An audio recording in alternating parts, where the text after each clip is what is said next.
Welcome back to Faculty Spotlights. My name is Dr. Amma Belmonte. I'm the Division Chair for Forensic Psychology here at the Chicago School within the College of Professional Psychology. Today I'm joined by Dr. Rochelle Malters, the Director of Clinical Training at our DC campus and the Associate Director of Clinical Training within our online campus. Thank you so much for joining us, Dr. Malters. Thank you for having me today. So, can you start out by sharing with us a little bit about your background and what brought you to the Chicago School? Sure. So I actually have a background with a very similar degree. So that was something that particularly interested me in this program. But I've actually been with the Chicago School for the entirety of my career, actually, in one way or the other. So I would say originally what drew me to the Chicago School was really the Chicago School's mission, and the way that the Chicago School interacts and engages with the communities that it's part of. Mhm. So I think that was a big pull. And then I think what's kept me through different roles that I've had over the years are, I think, pretty similar concepts. I think from a perspective of clinical training, I really appreciate the amount of diversity that we have in our student population and how that really kind of trickles out into the communities that people are working with. So their interests, their different identities, and how they go into communities and find people who have similar identities or different identities and render services and help people out through a professional lens. So I would say it really just like the mission and then the people have really kept me anchored. And I think when it came to specifically joining this program, as I mentioned, I have a master's degree in a very similar space. So I've always been really interested in forensic populations and forensic Mhm. components. And so it was really exciting for me to come join on as a training director with students who have similar interests as I do. Yeah, and kind of leading off of that, what areas of teaching and research and practice are you most passionate about right now? Sure. So I would say one of my greatest passions is working with LGBTQIA plus community. I do that outside of the Chicago School. I do it within, kind of always finding myself in spaces to assist people within their learning process with working with the community, advocating to ensure that the community within the Chicago School, but then also the communities that we Mhm. serve in the greater within the Chicago School, that we're really utilizing most up-to-date practice, most up-to-date research to ensure that folks are really getting their needs met. I think this is pretty obvious based on my role, but I am very passionate about clinical training, Mhm. and like what it takes to have a student be in a really good space to go enter the field and feel prepared to be in the field. That kinda goes across research training and practice for me, is Mhm. just really making sure that I'm up to date on what it is that students need, that I'm Mhm. being approachable and engaging with students about those things. I think other specific areas that I'm really interested in, I mentioned the forensic piece earlier. It was a big part of the reason why I'm in these programs, is because I'm Mhm. also passionate about those populations, and working with them, and very honestly, just some of the exciting things that we get to consider within forensic populations that we don't get to Mhm. consider within overarching general populations. And so I would say, other things that I'm really interested in right now is with the pandemic, I think I realized how unprepared we were as a field to manage things that were not in person. So I'm also Yeah. particularly interested in like appropriate provision of services that are not in person. How do we prepare Mhm. people to do those? How do we maintain our highest ethical standards? Those types of things. So I think those are my big areas right now that I'm interested in. It's a big areas, all important areas and things that I'm sure our students will, one, appreciate your interest in for the training piece, but also that our students benefit from too, because they're very poignant and apropos like areas right now. So kind of, going off of that even, how do you see your work then impacting our students and the community?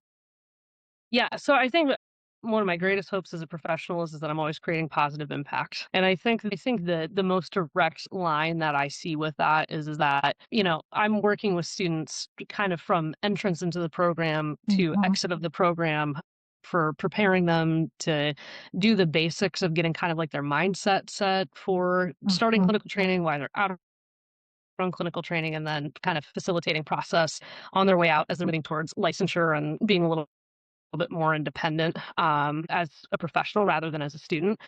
And so I see a lot of direct impact with that about people as students developing awareness and understanding of themselves from a clinical perspective, developing competency sets that are required of folks in our field. So that could be more directly through like seminar engagement of getting Mhm. students prepared and doing didactic or kind of challenging thought processes and seeing how we can shift them and move them to be more helpful or more applicable to what's going on into really preparation to become a licensed counselor, whether that be through consultation or additional exploration about what might be needed. So I see that very direct impact in that way. And then I think with some of the other stuff that I've talked about today, I think really being present for students in the way of my interests and areas of expertise, I can kind of see how that also impacts them and then ends up impacting the communities that they work with because they have opportunities to get education in something a little bit more niche than they might not have otherwise, and then going like, "Oh, I'm gonna take that back to my practicum or my internship placement and engage clients there." I think those are the ways that I'm hoping that it happens. Those are the ways that, I'm seeing it, but I think within my position, I actually have a lot of unique opportunities to see more of that Mhm. application occur, and that's very exciting. Yeah. I think your point about the niche areas and exposing students to those areas is excellent because there's only so many credits, right? We can have in a program, so many time in a semester or a term. And so I think students truly do benefit from the wide range of interests and areas of expertise that our faculty bring to the table. Yeah, and I will say that is another thing I really enjoy about this program is that we Mm. carve out a lot of opportunities to do talks for students and for faculty, really for anyone who's interested in more niche areas so that people can at least get an introduction and go like, gee, I really am interested in that. I want to get more. And so I really appreciate the accessibility of education from that Mhm. perspective. Well, and you kind of started answering this next question, but what do you think makes our program unique or especially valuable to students? Okay, so I am gonna go back to what I just said. I probably should have held off on my thought, um, but I will say that I think that we do a lovely job at creating a lot of opportunities for Mhm. students to really indulge in their areas of interest. And like I Mhm. said, even if it's just like a touch point, and then they can go, "Ooh, that's something I want to know more about." They at least have exposure to start with. So I think Mhm. that's really wonderful. I think our faculty is extremely passionate. And I think that really comes through with how we interact with our students Mhm. and how students interact with us. Like it's not uncommon for students to hear somebody do, a 30 minute or an hour talk and then reach out to faculty afterwards and just go like, gee, I would really love to hear more about this. Or like, can you help me figure out how to get more into these things? Or, can we engage in some sort of consultation that's appropriate at this level? So I just think Mhm. like the faculty's passion, I think, is really felt by students and really allows for additional opportunities. I also think faculty have some like really cool specialty arenas that they work in, either with Mhm. historical work, things that they're doing currently. And so to me, it always kind of feels like there is an expert available amongst us Mhm. somewhere. And we don't Mhm. have to go too far to get that data. So I really, really appreciate that. And I would just say, like, in general, I think there's a really high value on creating equitable opportunities for students to learn and really finding the way that students best individually learn, and so not just kind of Mhm. like going, "This is how it is," but like, "How can we help you learn in a way that makes most sense to you?" So I really value those components. Wonderful. Excellent points. Last but not least, what advice would you give to either a prospective student looking to enter the program or even our current students who are going to be entering the field shortly?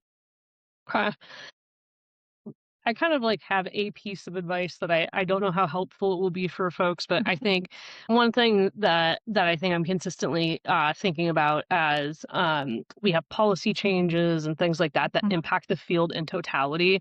I would just Mhm. really encourage students to like really consider that even in the role as a student, at some point you will be a professional, and as a student, you are engaging as a professional, and it's like kind of part of Mhm. your identity and experience in totality. So I'd really encourage students to think about how how they want to get involved and advocate for components that they find particularly Mhm. important for our field. So I think Yeah. like that would be my number one piece of advice is like find the area that you're passionate about, advocate for it, make sure that people have access to the things that they need in Mhm. regards to services, or if you're a big policy person, get involved with policy. But whatever it takes and whatever the interest is, I think in keeping our field really alive and enriched in the way that we kind of intend for it to be long term. Yeah, that's great. Students don't realize the impact that they have the day that they even start the program. Great advice. Thank you so much for joining us today, Dr. Malters. It was great to have this conversation. Thank you so much.